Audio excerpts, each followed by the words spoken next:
Puse la almohada sobre su cara y presioné hasta que dejó de moverse. Sus manos trataron de apartarme, pero yo era más fuerte, más joven, más desesperada.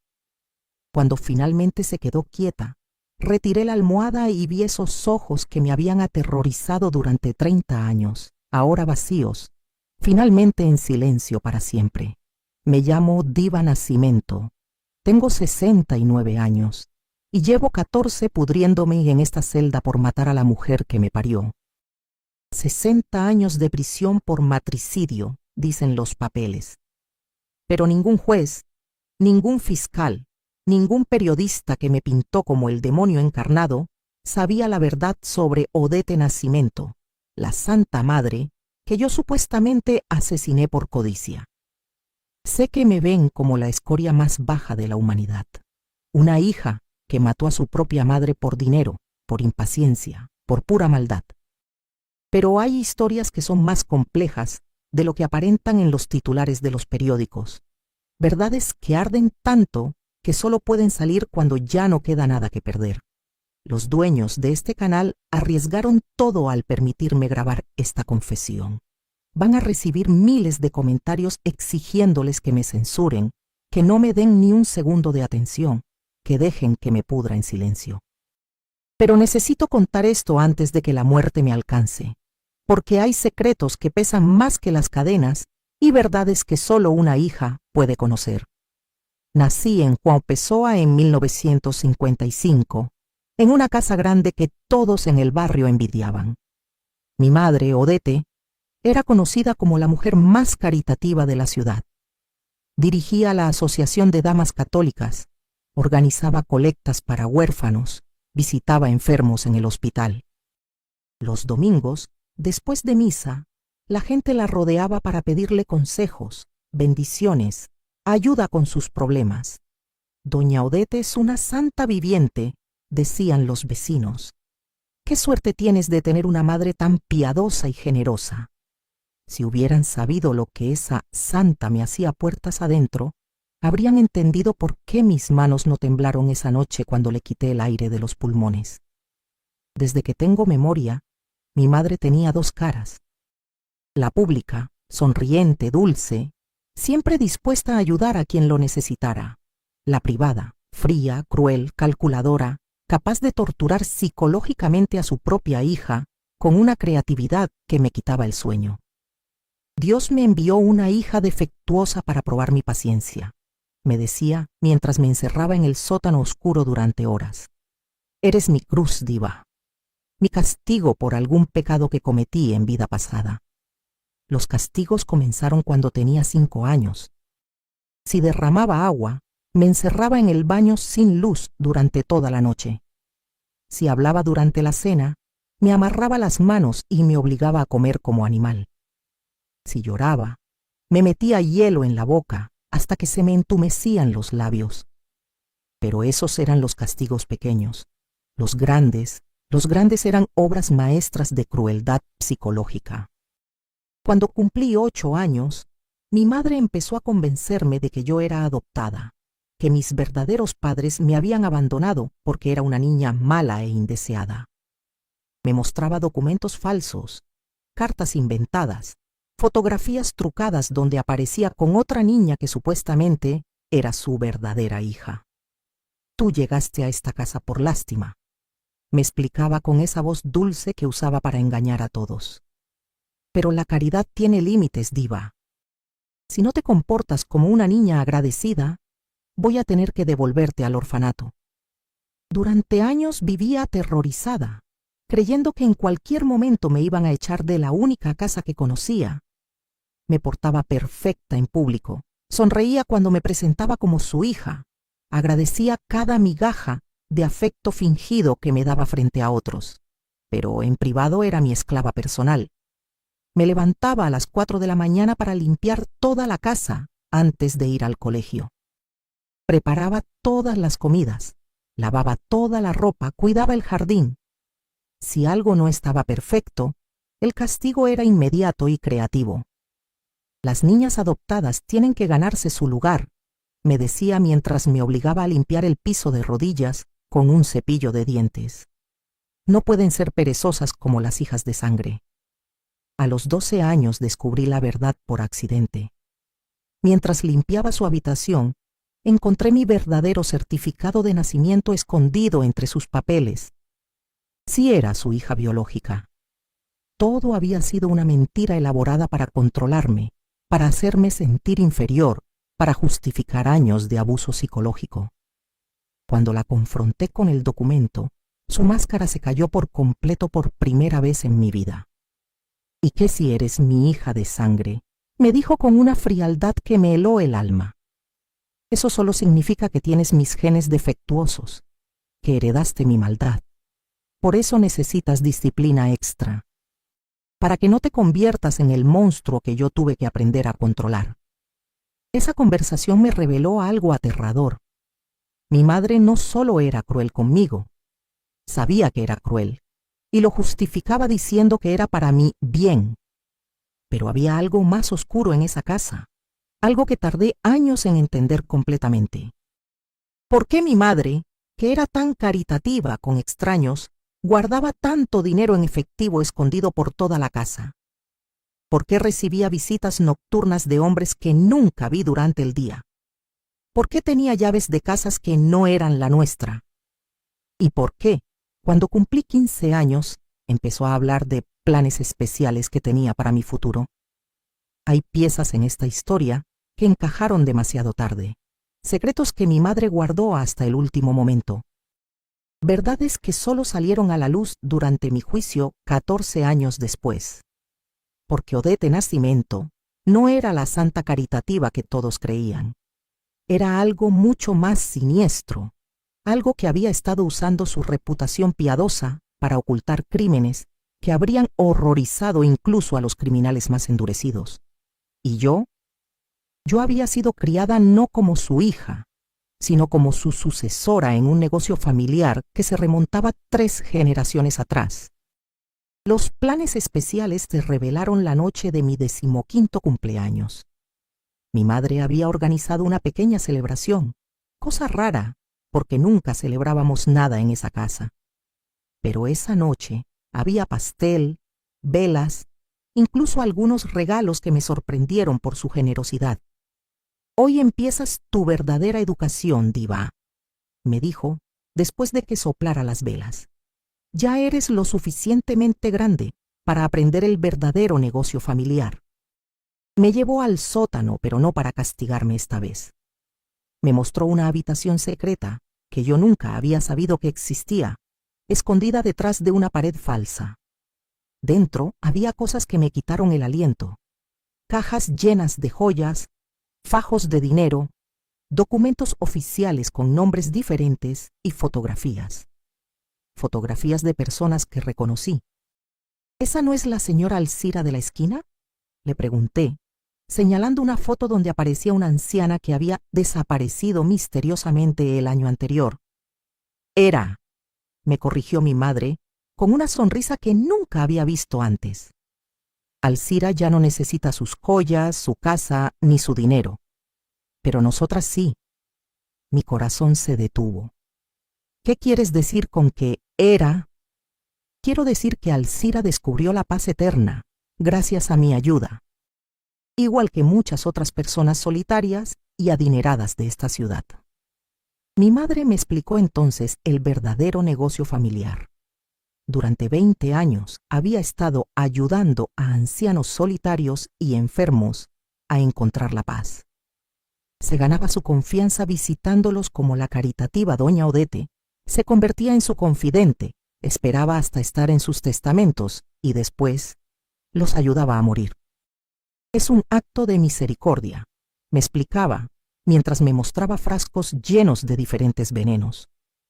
«Estas personas sufren, están solas, no tienen familia que las quiera. Yo termino su sufrimiento y uso sus recursos para hacer más obras de caridad». «¿Obras de caridad? Mamá, eso es asesinato». «No, hijita, eso es justicia divina. Dios me usa como instrumento para redistribuir la riqueza de quienes ya no la necesitan hacia quienes sí pueden usarla para el bien. Me mostró un cuaderno donde tenía documentada cada misión de misericordia. 18 personas mayores en 20 años, todas muertas por causas aparentemente naturales, todas dejando parte de sus bienes a la caritativa doña Odete en sus testamentos. Y ahora ahora quiero que aprendas. Tienes manos delicadas, cara angelical. Nadie sospecharía de una jovencita dulce. Podemos expandir el negocio, ayudar a más personas, hacer más bien en el mundo. Esa noche mi mundo se desplomó. Mi madre no era solo cruel conmigo. Era una asesina serial que había estado matando ancianos durante 2 décadas, robándoles sus bienes y usando su reputación de santa para cubrir sus crímenes. Pero lo más aterrador era que quería convertirme en su cómplice, en la siguiente generación de ángeles de la misericordia que terminaban el sufrimiento de los ricos y solitarios. Mañana vamos a visitar al señor Gilberto, me dijo con esa voz dulce que ahora me daba náuseas. Está muy enfermo, muy solo y muy rico. Va a ser tu primera práctica.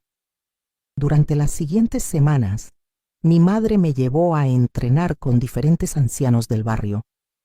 Me enseñó cómo ganarse su confianza, cómo identificar a los que no tenían familia cercana, cómo manipularlos para que la incluyeran en sus testamentos. La clave está en hacerles sentir que eres la hija que nunca tuvieron, me explicaba mientras ensayábamos diferentes escenarios. Les das amor, atención, cuidados que nadie más les da. Después, cuando ya confían completamente en ti, les ayudas a partir en paz. Yo me resistía, lloraba, le suplicaba que paráramos. Pero ella había perfeccionado su técnica de manipulación psicológica durante años. ¿Prefieres que sigamos siendo pobres?, me preguntaba cuando yo protestaba. ¿Prefieres vivir en esta casa pequeña cuando podríamos tener una mansión? ¿Prefieres que yo envejezca trabajando como sirvienta cuando podríamos ser ricas y respetadas? Pero había algo más siniestro en su insistencia. Una tarde, mientras organizaba las joyas robadas, me reveló el verdadero motivo por el cual me estaba entrenando. ¿Sabes por qué te crié tan dura, diva? ¿Por qué te di tantos castigos, tanta disciplina? Para hacerme fuerte, repetí automáticamente la respuesta que me había obligado a memorizar. No, hijita, para matarte por dentro, para que fueras capaz de matar por fuera. Se echó a reír con una carcajada que me heló la sangre. Una niña normal, criada con amor y ternura, nunca podría hacer lo que necesitamos hacer.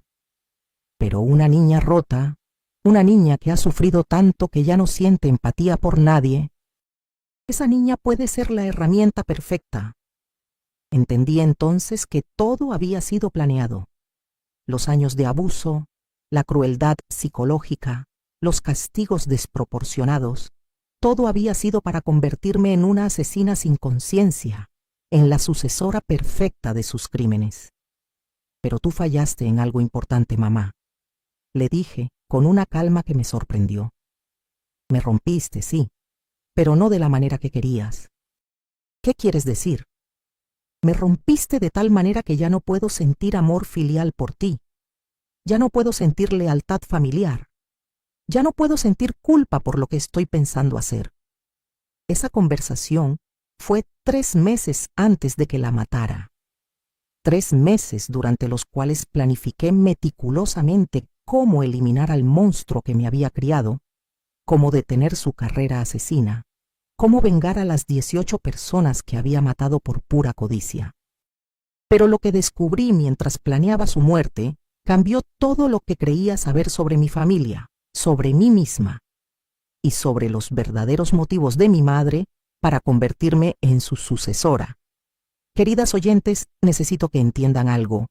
Este canal existe para contar historias que nunca han sido escuchadas, verdades que arden tanto que solo pueden salir en confesiones desesperadas. Si esta historia las está removiendo por dentro, si sienten esa rabia que yo sentí, denle like y suscríbanse. Aprieten ese botón negro que dice suscribirse.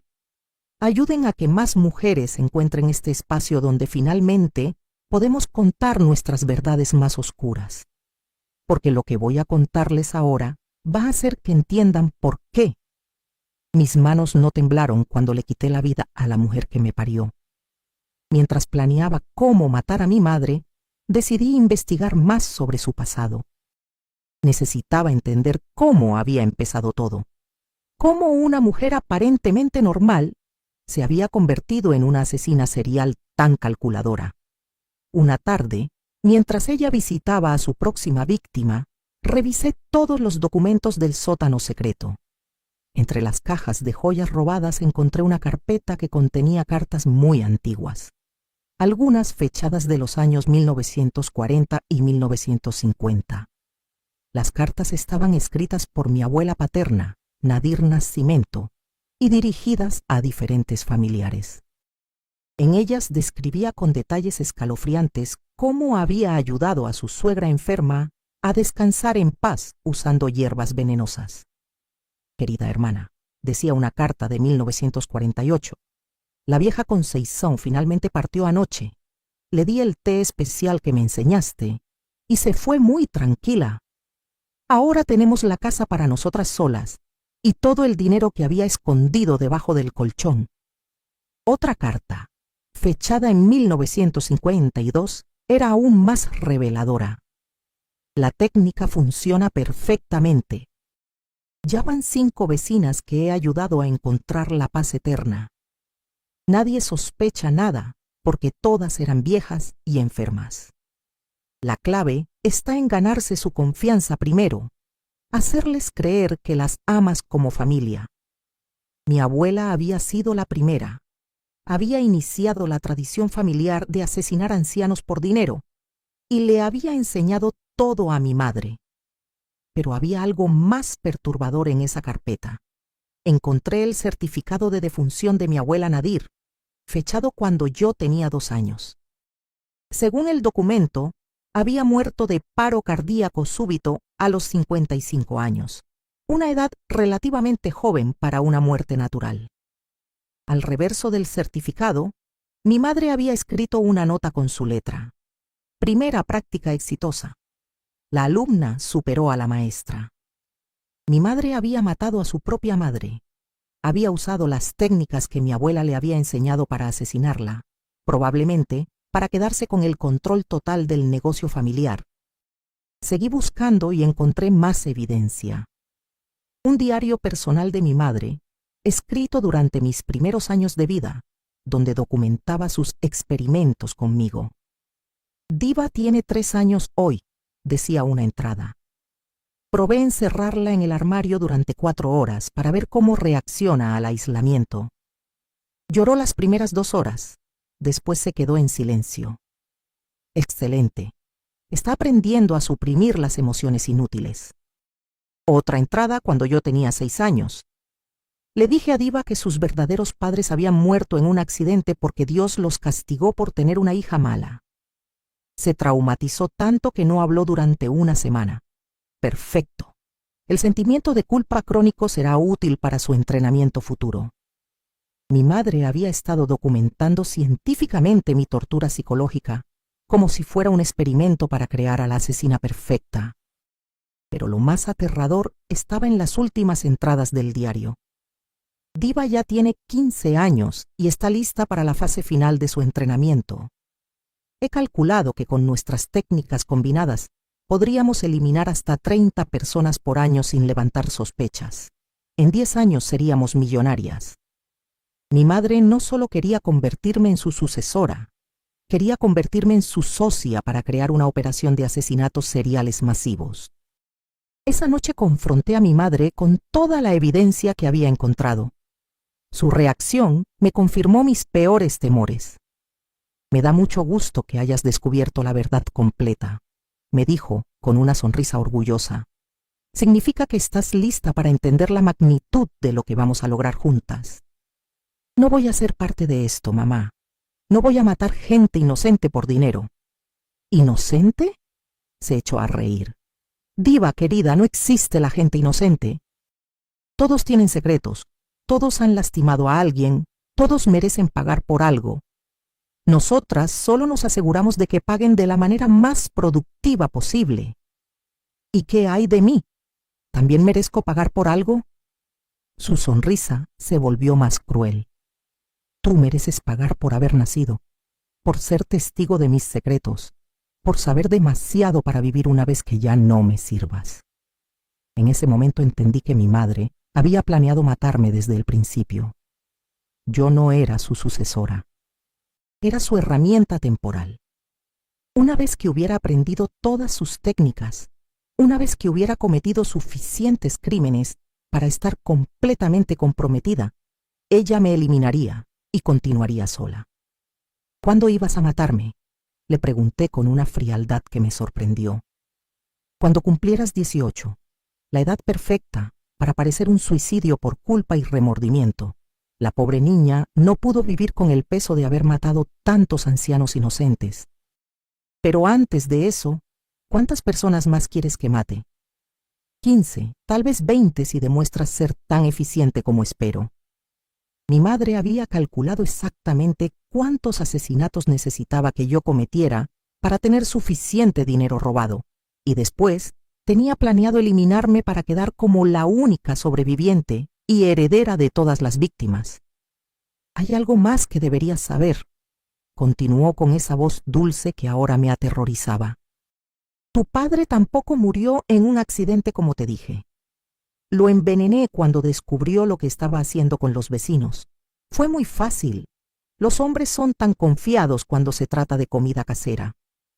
Esa revelación fue la gota que colmó el vaso.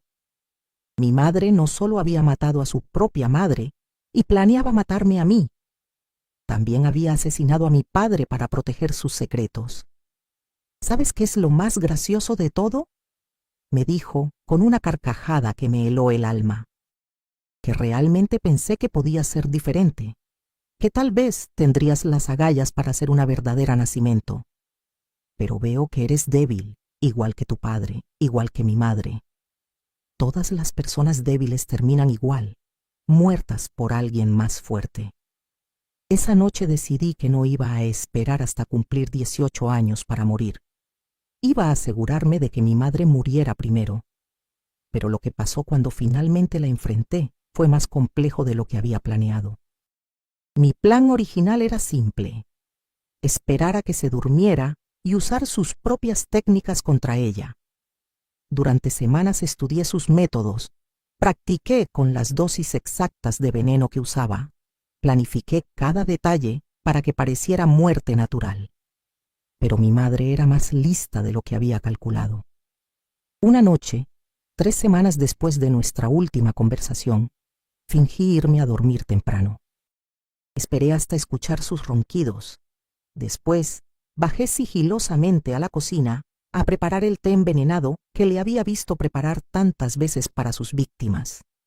Cuando subí con la taza humeante, la encontré sentada en su cama, completamente despierta, sonriéndome con esa sonrisa que conocía tan bien. Sabía que ibas a intentar algo esta noche, me dijo con voz tranquila. Has estado actuando muy extraña desde que descubriste mis diarios. No sé de qué hablas, mentí, escondiendo la taza detrás de mi espalda. Diva querida, yo inventé todos los trucos que estás tratando de usar conmigo. ¿De verdad pensaste que podrías engañar a la maestra? Se levantó de la cama con una agilidad que no esperaba para una mujer de su edad, y vi que tenía algo en la mano, una jeringa llena de un líquido transparente. Morfina pura, me explicó como si estuviera dándome una clase. Muerte inmediata, sin dolor, sin lucha. Mucho más eficiente que el veneno lento. Mamá, no tienes que hacer esto. Podemos llegar a un acuerdo. ¿Un acuerdo? Hijita, no hay acuerdos posibles cuando se trata de supervivencia. O tú me matas a mí, o yo te mato a ti. No puede haber 2 reinas en el mismo reino. Se acercó lentamente, con la jeringa lista para atacar. Yo retrocedí, pero sabía que no tenía muchas opciones en ese cuarto pequeño. ¿Sabes qué es lo que más me enorgullece de ti?, me dijo mientras me acorralaba contra la pared. Que finalmente demostraste tener carácter, que intentaste matarme. Eso significa que mi entrenamiento funcionó. Parcialmente. Parcialmente. Te convertí en alguien capaz de matar, pero no te convertí en alguien lo suficientemente lista para hacerlo bien. Esa fue mi única falla como maestra. Cuando estuvo lo suficientemente cerca, traté de tirarle el té caliente a la cara, pero ella esquivó el movimiento como si lo hubiera practicado 1000 veces. La taza se estrelló contra la pared y el líquido se derramó por el suelo. Ahora sí, querida, hora de dormir para siempre. Levantó la jeringa para inyectármela, pero en ese momento pasó algo que ninguna de las dos había planeado. La puerta de la habitación se abrió bruscamente y apareció una figura que no esperábamos, el señor Gilberto, el anciano que supuestamente iba a ser mi primera práctica. ¿Qué carajo está pasando aquí?, gritó con una voz mucho más fuerte y autoritaria de lo que recordaba. Mi madre se quedó paralizada por la sorpresa, y yo aproveché ese momento para quitarle la jeringa de las manos. Pero lo que pasó después me dejó más confundida que nunca. Señor Gilberto, balbuceó mi madre, ¿cómo entró a mi casa? Con las llaves que me diste hace 2 meses cuando creíste que era otro viejo tonto que podías estafar, respondió él con una sonrisa que no tenía nada de senil. Pero resulta que soy detective retirado y he estado investigando las muertes misteriosas de ancianos en este barrio durante años. Mi mundo se tambaleó. El señor Gilberto no era una víctima potencial. Era un policía encubierto que había estado siguiendo a mi madre. He estado grabando sus conversaciones durante semanas, continuó, sacando un dispositivo pequeño de su bolsillo. Tengo evidencia suficiente para meterla presa durante 10 vidas consecutivas. Mi madre me miró con ojos llenos de pánico y rabia. Esto es culpa tuya, me siseó. Si no hubieras sido tan obvia con tus planes de matarme, él nunca habría sospechado. Señorita Diva, me dijo el detective Gilberto, entiendo que usted ha sido víctima de abuso psicológico severo. Tengo grabaciones donde su madre admite haberla torturado durante años para convertirla en su cómplice. Pero yo iba a matarla, confesé, sosteniendo todavía la jeringa. Estaba a punto de asesinar a mi propia madre. En defensa propia, respondió él con voz comprensiva. Después de una vida entera de abuso y ante la amenaza inmediata de muerte, cualquier jurado entendería sus motivos. Pero mi madre no estaba dispuesta a rendirse tan fácilmente. Si voy a la cárcel, me gritó con los ojos inyectados de odio, me voy a asegurar de que tú vengas conmigo. Voy a contarles a todos que fuiste mi cómplice voluntaria, que mataste a esas personas porque querías ser rica. Nadie le va a creer, intervino el detective. Tengo horas de grabaciones donde usted misma explica cómo la torturó psicológicamente desde niña. ¿Grabaciones? Mi madre se echó a reír con esa carcajada demente que conocía tan bien. ¿De qué sirven las grabaciones si el testigo principal está muerto? Antes de que cualquiera de nosotros pudiera reaccionar, mi madre se lanzó contra el detective Gilberto con las manos extendidas, tratando de quitarle el arma que llevaba en la cintura. En la confusión que siguió, yo hice algo que cambió todo. No traté de detenerla, no grité pidiendo ayuda, no huí de la habitación. Tomé la almohada de la cama y mientras ella luchaba con el detective, se la puse sobre la cara desde atrás y presioné con todas mis fuerzas. Esto es por mi padre, le susurré al oído mientras se asfixiaba. Esto es por mi abuela. Esto es por todas las personas que mataste. Esto es por todos los años que me torturaste. El detective Gilberto se quedó inmóvil, viendo cómo yo mataba a mi madre con la misma frialdad con la que ella había matado a tantas otras personas. Cuando finalmente dejó de moverse, retiré la almohada y la miré a los ojos por última vez. Ahora ya no puedes lastimar a nadie más, le dije a su cadáver. El detective Gilberto me arrestó esa misma noche.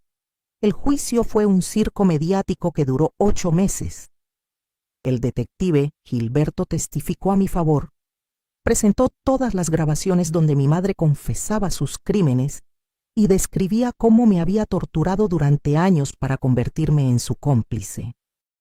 Los psicólogos forenses confirmaron que había sufrido abuso psicológico extremo desde la infancia. Los investigadores encontraron evidencia de 23 asesinatos cometidos por mi madre a lo largo de 30 años. Todo parecía indicar que sería declarada en defensa propia. Pero entonces la Fiscalía presentó una evidencia devastadora que cambió todo. Durante la investigación, encontraron en el sótano secreto algo que yo no había visto: un segundo diario de mi madre, escrito durante los últimos meses de su vida. En él, documentaba cómo había empezado a sospechar que yo planeaba matarla y cómo había decidido tender una trampa. «Diva cree que soy una idiota», decía una entrada. «Piensa que puede usar mis propias técnicas contra mí. Lo que no sabe es que he estado fingiendo demencia leve durante meses. Quiero que intente matarme. Así tendré justificación legal para eliminarla en defensa propia». La entrada más damning estaba fechada el día de su muerte. «Esta noche Diva va a intentar envenenarme. Tengo la morfina lista para matarla primero. Después reportaré que mi hija, perturbada, trató de asesinarme y tuve que defenderme. Finalmente seré libre para continuar mi trabajo sin estorbos». El fiscal argumentó que yo había matado a una mujer que se estaba defendiendo de mi intento de asesinato. Que aunque mi madre era una asesina serial, en ese momento específico, ella era la víctima y yo la agresora. «La señorita Nascimento no mató en defensa propia», declaró el fiscal. «Mató para completar un asesinato premeditado que había planeado durante semanas». Me condenaron a 60 años por matricidio, no por defensa propia, no por víctima de abuso, sino por asesina a sangre fría. ¿Saben qué? No me importó. Esa mujer había matado 23 personas inocentes. Había torturado a su propia hija durante décadas. Había asesinado a su esposo y a su madre. Merecía morir de la manera más despiadada posible. Durante estos 14 años en prisión, he tenido tiempo de reflexionar. ¿Fui víctima o victimaria? ¿Fue justicia o venganza? ¿Merecía cadena perpetua o merecía una medalla? La respuesta es: no me importa. Mi madre era un monstruo que se ocultaba detrás de una máscara de santidad. Eliminé a un depredador que había estado cazando ancianos vulnerables durante 3 décadas. Detuve una máquina de muerte que habría seguido operando hasta su último aliento. ¿Fui una hija asesina? Sí. ¿Fue necesario? Absolutamente. Hay crímenes que no son crímenes, queridas oyentes. Hay actos de justicia que los tribunales no pueden entender. A veces, para detener a un monstruo tienes que convertirte en otro monstruo. Agradezco infinitamente a los dueños de este canal por permitirme contar mi verdad. Sé que van a llover comentarios negativos, pero también sé que habrá mujeres que entiendan. Mujeres que han vivido con monstruos disfrazados de santos, que han tenido que tomar decisiones imposibles. Si esta historia las conmovió, denle like y suscríbanse. Este canal existe para mujeres como nosotras, mujeres que hemos cargado secretos demasiado pesados para el alma. Perdónenme si fue un relato crudo, pero hay verdades que no se pueden endulzar. No me arrepiento de nada. Mi madre está muerta, sus víctimas pueden descansar en paz, y el mundo es un lugar más seguro sin ella. Hasta siempre, queridas compañeras de batallas silenciosas.